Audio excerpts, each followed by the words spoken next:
Imam Besar Front Pembela Islam (FPI) Habib Rizik Syihab sudah kembali ke Indonesia usai menetap selama 3 tahun di Arab Saudi. Lalu, apakah dengan kembalinya Habib Rizik akan mengubah situasi politik di Indonesia? Pengamat politik Universitas Al-Azhar Indonesia, Ujang Komarudin, mengatakan bahwa dengan pulangnya Habib Rizik, situasi politik di Indonesia akan lebih dinamis, bahkan berubah. Peta politik ke depan akan berubah lebih dinamis, kata Ujang, dikutip dari Okezon pada Kamis 12 November 2020. Ujang menekankan, Habib Rizik sendiri merupakan sosok karismatik dan kemungkinan menjadi simbol oposisi. Ditambah lagi, Habib Rizik selalu bertolak belakang dengan keputusan pemerintah selama ini. Paling tidak, kekuatan oposisi rakyat akan makin kuat, kata Ujang.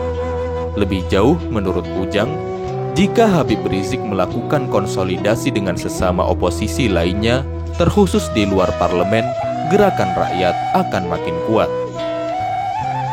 Direktur Eksekutif Foxpol Center, Panggi Syarwi berharap Imam Besar FPI itu tidak masuk ke dalam dunia politik. Saya khawatir aura ulama dan Habibnya justru redup setelah bergabung ke partai politik, kata Panggi, dikutip dari Sindonews 12 November 2020. Panggi melanjutkan, sebaiknya Habib Rizik tetap seperti sekarang, berbuat yang terbaik untuk umat dan bangsa tanpa harus terjun ke gelanggang politik praktis, dalam hal ini partai politik. Kehadiran Habib Rizik mungkin bisa memperkuat oposisi di luar pemerintahan, katanya. Tapi Refli Harun mengingatkan, beroposisi dengan pemerintahan yang sah, yang didukung oleh banyak partai pendukung dan tentu sumber finansial tidak mudah. Tidak semua orang, kata ahli hukum tata negara ini, yang beroposisi memiliki tujuan yang sama. Habib Rizik belum tentu cocok dengan semua pihak yang beroposisi, kata Refli lewat channel pribadinya di YouTube. Cara agar membuatnya lebih mudah adalah tergantung pada nilai atau hal yang diperjuangkan Habib Rizik.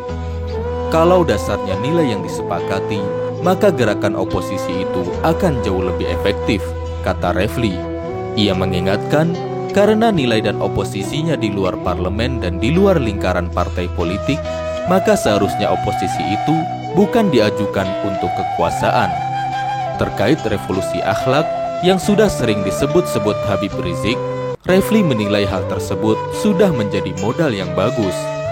Habib Rizik sendiri bersedia untuk rekonsiliasi.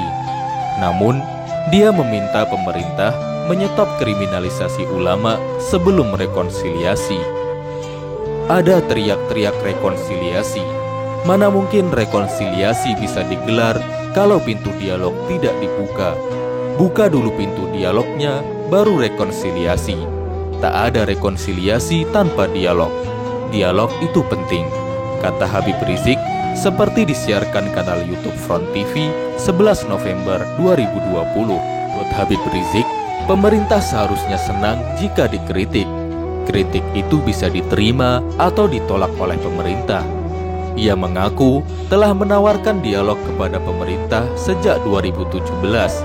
Namun sampai saat ini menurut Habib, pemerintah tidak menanggapi. Jawaban yang kami terima bukan pintu dialog dibuka, bukan rekonsiliasi yang didapatkan, tapi yang kita dapatkan kriminalisasi ulama, katanya.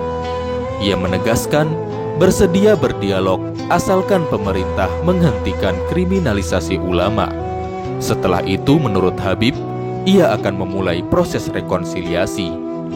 Kita siap berdialog kapan saja, tapi stop dulu kriminalisasi ulama, stop dulu kriminalisasi aktivis, tunjukkan niat baik.